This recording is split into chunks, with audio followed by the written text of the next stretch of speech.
La famille, avant de commencer ce débrief, abonnez-vous, partagez, likez et commentez. Dites-moi votre avis sur le Classico. La famille, j'espère que vous allez bien. Aujourd'hui, on se retrouve pour le petit débrief entre le Paris Saint-Germain et l'OM. Donc voilà, si je dois donner un mot qui résumerait ce match, c'est soporifique, ennuyeux. Sincèrement, les gars, je me suis fait chier quasiment tout le match. Ok, la deuxième mi-temps était un peu mieux que la première, mais quand même, faut pas abuser. L'autre, le commentateur, il dit quoi? Oui, Thauvin et Mbappé sont contents de se retrouver. On les voit, ils rigolent ensemble. Mais quel on rigole ensemble? C'est Paris Saint-Germain OM, là.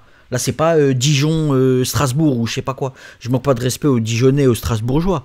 Mais à un moment donné, il faut arrêter les bêtises, là. Ils sont là, limite, ils vont se caresser. Ils s'échangent leur maillot en cachette à la mi-temps. Vous voulez quoi aussi? Vous faites des photos ensemble. Paris-Marseille pour la vie? Non, il n'y a pas de Paris-Marseille pour la vie. Même s'il n'y a pas de gros spectacle sur le terrain, il n'y a pas eu de spectacle de fou. Parce que c'était vraiment ennuyeux.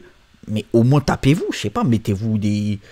C'est ça un PGOM, on se rentre dedans, il n'y a pas de crari, genre ouais on est potes, salut ça va, ouais alors la famille, il n'y a pas de famille, sur le terrain casse-lui la gueule et après on verra si tu lui parles en dehors du terrain, c'est ton pote Thauvin, ce que tu veux.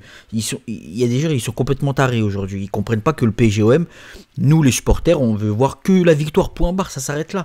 Même si après on le gagne, on est des bouchers, on veut le gagner ce match. Mais bon, revenons au match, parlons foot, sincèrement première mi-temps c'était grave ennuyeux. Bon, après, il y a eu le but d'Icardi, ok, c'était normal puisque le PSG dominait et c'est pas non plus déconnant que Paris Saint-Germain mène 1-0 à la mi-temps, sachant que le PSG a eu un peu plus d'occasions que l'OM, mais l'OM, les 20 premières minutes, c'était pas non plus dégueulasse, hein. Ils jouaient plutôt bien, ils maîtrisaient leur jeu défensif et à un moment donné, je me rappelle, il y a une phase offensive sur le côté droit, ils étaient pas mal. Côté Marseille, en première mi-temps, Thauvin, il était plutôt bon, Radonjic, lui c'est celui que je voulais parler en flop, il est totalement nul. Et Payet qui jouait pas à son poste mais qui était pas non plus dégueulasse. Ensuite côté parisien, première mi-temps, c'était assez cohérent. Franchement les joueurs ils avaient du mal à se trouver. Par contre en première mi-temps, les 20 premières minutes, les joueurs ils avaient du mal à se trouver, c'était pas fluide. On dirait que c'était un football de papy. Ils avaient du mal un petit peu à jouer, mais celui qui m'a rendu fou, c'est clairement Mbappé. Je vais pas revenir dessus, j'ai fait une vidéo sur lui. Mais ça y est, il commence à me dégoûter avec ses dribbles. Il veut tout le temps repiquer dans l'axe. C'est bon, il a rien compris. Ce mec-là, c'est un joueur de côté, point barre, s'arrête là. Il faut que quelqu'un lui dise un jour. Parce que sinon, il va se gâcher. Il va se gâcher tout simplement. Et ensuite, en deuxième mi-temps, c'était un petit peu mieux. Ça jouait un peu mieux puisque Marseille avait décidé d'attaquer. Donc le PSG avait un peu plus d'espace pour pouvoir construire son jeu. Paredes, pour moi, Paredes, côté parisien, c'est le mec... on parle d'échanger Paredes et Eriksen. Mais je sais pas qu'est-ce qu'il y a dans la tête des dirigeants parisiens de vouloir à tout prix refourguer Paredes. Ça fait 1 an et demi j'entends cette rumeur, mais Paredes il est trop fort. C'est le seul mec qui est là, il taclait, il est là, il charclait, il était là, il courait, il se donnait à fond pour le maillot. C'est le seul. Les autres ils sont là, oui, mais Paredes c'est un mec qu'il nous faut. Voilà, c'est un mec comme ça, un petit vicelard, un mec qui va mettre des coups dans le dos, un coup dans le traître. C'est ça en fait qu'il nous faut. C'est un joueur comme ça. Au PSG on va avoir que des joueurs techniques, on veut pas se salir. Non, il faut avoir un mec comme ça qui rentre dedans. Et Paredes, c'est typiquement le mec qu'il faut pas vendre, faut pas chercher à le refourguer contre Eriksen ou je sais pas quoi, là, j'ai entendu des trucs, des rumeurs comme ça. Faut le garder Eriksen, faut le garder Paredes, il est vraiment trop fort pour moi. Côté parisien, c'était le meilleur joueur aujourd'hui. Après, Icardi, il a été super, première mi-temps, deuxième mi-temps, il était au top. Verratti, il était... Allez, je vais dire, il était bon parce que ça va, il orientait le jeu et autres, mais c'est pas son poste 10. Ça se voit que c'est pas son poste. Un 10, c'est quelqu'un qui peut marquer un but, un chef d'orchestre. Verratti, je suis désolé, c'est pas un chef d'orchestre.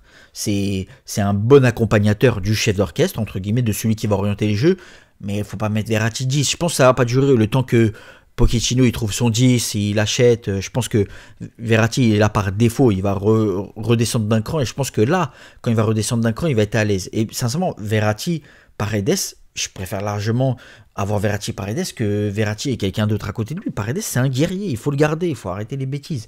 Et après que dire, Neymar il a fait une bonne rentrée, il a été bon. Bon, même s'il y avait match dans le match, Alvaro il avait un peu le seum, ça se voyait, il mettait des tacles, il mettait des fautes. Bon après, je sais pas s'il méritait carton rouge, carton jaune ça aurait été mérité. Mais bon, voilà, c'est pas déconnant non plus. Et je pense pas que c'était digne d'avoir un carton rouge ce qu'a fait Alvaro. Mais voilà, des petites fautes par-ci par-là, ça se voit, il avait le seum. Et pour terminer, voilà, Marseille qui met son petit but à la fin, là, avec le gros Payet, là. Le gros Dimitri, là, le mec, il est bon qu'à parler dans les réseaux sociaux, mais sur le terrain, il a rien foutu. Bon, il sait pas, il a rien foutu. Il a fait du paillet, mais Marseille n'a pas les armes pour lutter contre Paris Saint-Germain. Faut être réaliste à un moment donné, vous voyez ce que je veux dire. Si le PSG est plus fort, c'est comme ça, on est plus fort, on est plus fort. Et demain, peut-être Marseille, ils vont avoir un nouvel investisseur. Ils vont se la raconter, ils vont acheter des joueurs, mais même en achetant des joueurs, ils vont trouver des excuses pour dire ouais mais ceci, cela. Donc ça sert à rien de parler. Moi je dis que pour le moment, c'est le premier trophée de Pochettino. C'est déjà bien de commencer par un trophée parce que s'il n'aurait pas gagné, ça aurait fait polémique. Les journaux français auraient dit mais Pochettino commence par perdre un trophée. Non mais faut arrêter. C'est bon, Pochettino a gagné son premier trophée. Point barre, ça s'arrête là. Le PSG n'a pas non plus été mirobolant parce que voilà, il y avait des automatismes encore à avoir. On dirait que l'équipe se cherche et parfois j'avais l'impression que l'équipe jouait comme des papis. Ça y est, on est en repos, mais c'est pas comme ça qu'il faut jouer. Il faut rentrer dedans, Marseille. Il n'y a pas de compromis où je sais pas quoi, on se caresse, on se dit bonjour, au revoir, on s'échange des mails à la mi-temps. Ça veut dire quoi ça? Et ouais, et dernier petit point dont je voulais parler, c'était sur le fait que Mbappé, il est claqué. Il est éclaté ce type. Il faut qu'il arrête à un moment donné. Soit il nous fait du beau jeu, soit il arrête. Il est là, il veut faire son petit dribbleur, il veut retourner, il veut repiquer tout le temps dans l'axe. Combien de fois Kurzawa il a dédoublé, il n'a pas fait la passe à Kurzawa. Après Kurzawa, je dis pas que c'est le meilleur joueur du Paris Saint-Germain. Quand vous regardez bien, toutes les attaques en fait marseillaises, elles venaient de son côté. C'est normal, c'est pas un gros défenseur Kurzawa. Mais offensivement, il peut apporter un truc, il peut centrer, il peut faire une petite passe, il peut même parfois marquer. Mbappé, il est là, il veut croquer, il veut faire son dribbleur et il lui passe pas. Au lieu de faire un 1-2, dédoubler, je sais pas, moi, il est là, il dédouble. Il fait tout le terrain pour qu'à la fin tu lui passes pas la balle. Non mais c'est n'importe quoi, à un moment donné Mbappé faut qu'il arrête.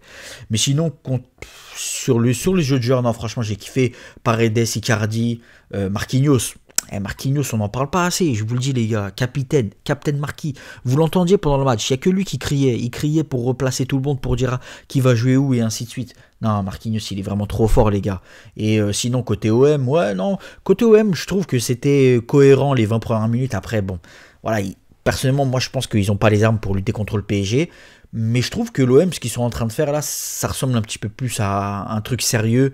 En essayant de chercher un attaquant plutôt pas mal. Milik, s'il le ramène, je trouve que c'est bien.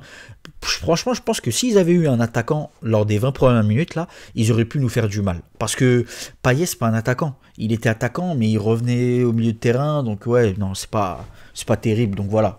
Le Paris Saint-Germain gagne 2-1. Premier trophée de l'année. On le prend. On va pas chialer, on va pas faire un. Mais après, en termes de contenu, il y a des choses à dire. C'est pas non plus excellent. À un moment donné, on voyait Villas-Boas, il a fait sortir des joueurs défensifs. À un moment, c'était son milieu de terrain, la Gay.